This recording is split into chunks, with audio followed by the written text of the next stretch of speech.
ఏది అయినా ట్రై చెయ్యి ఆచి చికెన్ మసాలా.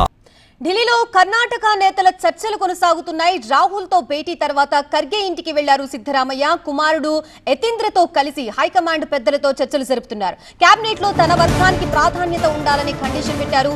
ఈసారి కర్ణాటకలో 2 డిప్యూటీ సీఎంలు ఉండనున్నారు. డిప్యూటీలుగా లింగాయత్ నుంచి ఒకరు, ఎస్సీ నుంచి ఒకరు ఉండనున్నారు. డిప్యూటీ సీఎం రేసులో జర్కిహోళీ లేదంటే పీసీసీ చీఫ్ ఉండనున్నారు. డిప్యూటీ సీఎం రేసులో పరమేశ్వర, ప్రియాంక్, ఎంబీ పాటిల్ ఉండనున్నారు.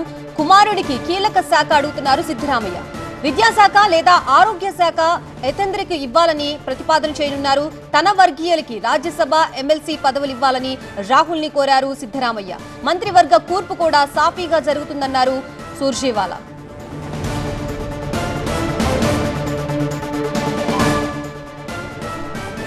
కర్ణాటక సీఎం సిద్ధరామయ్య రాజీనామాతో ఆయన కేబినెట్ కూడా డిజాల్వ్ అయిపోయింది. దీంతో కొత్త కూర్పు ఎలా ఉండబోతోంది అనేది ఆసక్తికరంగా మారింది. కర్ణాటక కాంగ్రెస్ చీఫ్ దగ్గర నుంచి మంత్రుల దాకా కొత్త వారు వచ్చే అవకాశాలు ఎక్కువగా కనిపిస్తున్నాయి. డీకే వర్గానికి అధికంగా పదవులు దక్కవచ్చని తెలుస్తోంది. కొత్తగా మంత్రులు కాబోయే వారిలో 20కి పైగా బెర్తులు డీకే వర్గానికి, 10 వరకు సిద్ధరామయ్య వర్గానికి దక్కే అవకాశాలు కనిపిస్తున్నాయి. అయితే పాత కేబినెట్ లో ఎంతమంది కొనసాగుతారన్నదే ఇప్పుడు ఆసక్తికరంగా మారింది.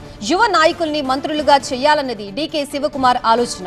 దీనిపై హైకమాండ్ ఎలా రియాక్ట్ అవుతుంది, ఎవరిని మంత్రులుగా ప్రతిపాదిస్తుంది అన్నది ఇవాళ తేలనుంది. నిన్ననే సీఎం పదవికి సిద్ధరామయ్య రాజీనామా చేశారు. దాన్ని ఇవాళ గవర్నర్ తావర్చంద్ గెహ్లోట్ ఆమోదించారు. దీంతో సిద్ధరామయ్య నేతృత్వంలోని మంత్రివర్గం రద్దయింది.